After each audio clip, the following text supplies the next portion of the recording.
patients and to support research all over the country. And thanks to ACS Scan Rhode Island for the advocacy and for the partnership. And thank you, Ryan, and welcome. We look forward to working with you. Give him a round of applause.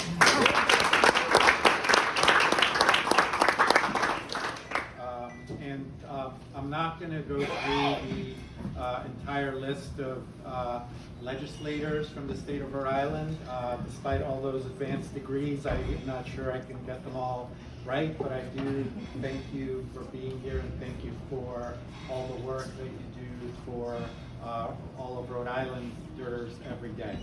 I'm going to make very, very brief remarks, starting with what we see in Rhode Island. So every year in recent years, the American Cancer Society has estimated that there are almost 7,000 new cases of cancer in Rhode Island and over 2,000 deaths a year. And when you look at the burden of cancer in Rhode Island, it's higher than the national average really across the board, including a pretty long list of cancers whose rates are higher. Common cancers, like lung cancer, breast cancer, endometrial cancer, liver cancer, and then we also have high rates of bladder cancer in Rhode Island. And nobody really understands all of this, and there's a geography, obviously, and so on to try to understand the basis of all of these cancers. They also affect our community disproportionately in terms of minorities and Hispanics that have higher rates of certain cancers or don't get their screening and don't do as well. And so this is a reason why we need a world-class cancer center to serve the people of Rhode Island and address the burden of cancer in the state and the burdens within our community. And this center that has been going on for a few years now is working with our partners, Lifespan and Care New England, for the hospitals to do clinical research and where patients get amazing care. And within this cancer center, the research gets translated to clinical, would you like some water? Water. Experimental treatments come out of the research and they get to clinical trials. And we also have efforts on screening and prevention, because if you can prevent cancer, you can save a lot of money, because a whole lot of money is spent in those last 6 months of life. We also have a mission to educate the next generation of cancer researchers and clinicians. So we've made great progress. I just wanted to introduce a couple of people who are with us here who joined us in the last year. Chiyoko Cothran is our new Associate Director for Administration. Dr. Robert Sobel, where are you? There you are.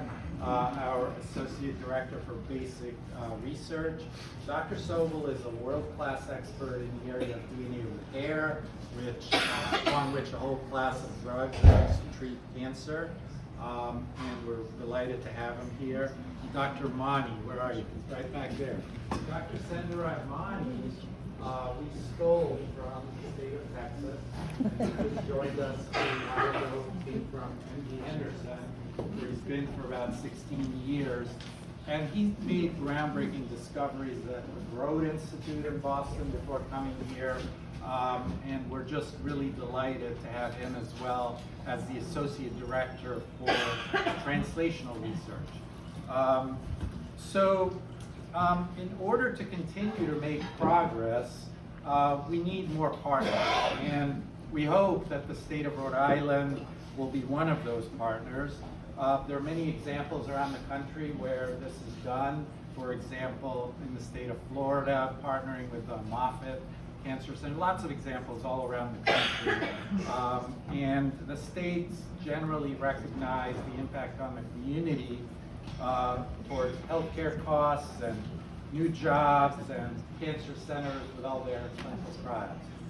So a year ago, the Legorreta Cancer Center at Brown, that I represent, submitted a recommendation to the state for some ARPA funding with the purpose to support growth and more community outreach and clinical trials and research as we build the Cancer Center for Rhode Island. I noticed over the last couple of weeks reports of an amazing surplus in the state of Rhode Island of more than $600 million that everybody's trying to figure out how to spend. And I would suggest that this is an opportunity to partner on issues of mutual concern in the state, such as cancer prevention and screening, technology transfer, education for the next generation, healthcare, and research workforce. I do want to acknowledge with us today Fire Chief Derek Silva and Deputy Chief Zach Kenyon, because we are working with them to do cancer screening among the firefighters in Providence, and we also would like to bring these new early detection blood tests to the various communities in Rhode Island where patients aren't getting their screening. It's easier to get a blood test, and we think, you know, this is the way of the future. The Biden administration is very much behind this. It's part of the cancer moonshot, and we want to do our part in Rhode Island to make this happen, to see if we can detect some cancers earlier. So we have folders on your way out. I don't think we made enough, but you know, we look forward to actually meeting you and telling you more about what is going on here. So without further ado, and I'm sorry I went on and on, would like to take this opportunity to present our inaugural Legorreta Cancer Center Public Service Awards for the year 2022. So as a center, we feel it's important to honor those who give of their time and efforts to ease the burden of cancer in our community.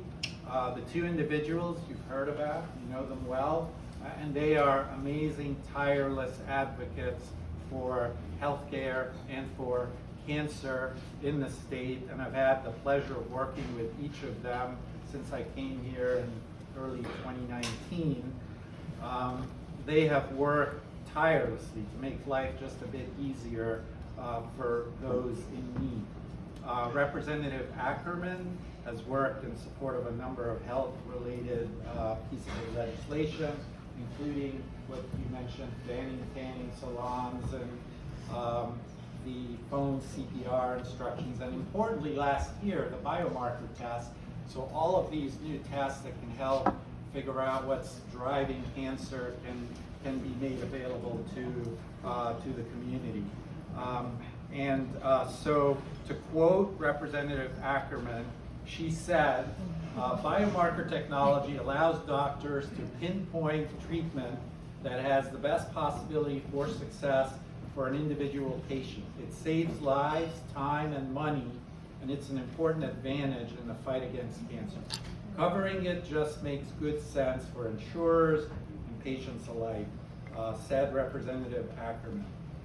Thank you for all your efforts, and I'm going to mention the Maryellen Goodwin Colorectal Cancer Screening Act signed in May of 2022, and I think the burden of cancer and the suffering that Senator Goodwin is going through is known to everyone, and yet she fights every day for the community, and this is what she had to say about the colorectal cancer screening law that was signed into law May of last year by Governor McKee.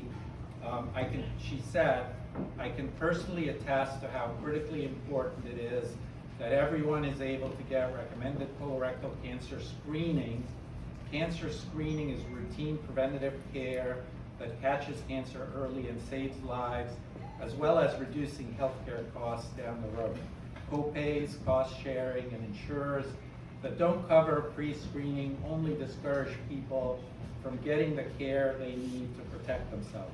This legislation will save lives by increasing access to these life-saving screenings, said Senator Goodwin, who is currently undergoing treatment for colon cancer herself. And we wish her all the best as she goes through this. Thank you.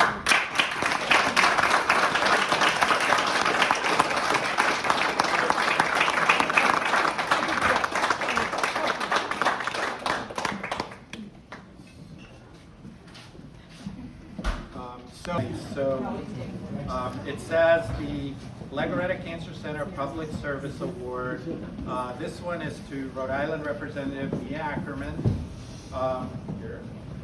And this one is for Senator Maryellen Goodwin. And it says, in recognition of your tireless efforts to ease the burden of cancer for the people of Rhode Island. Thank you, Doctor.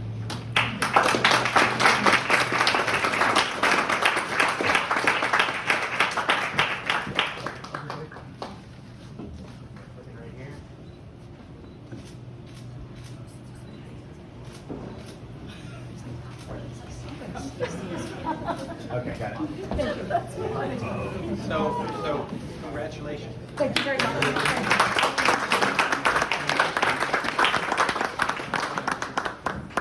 So thank you all. Nice looking.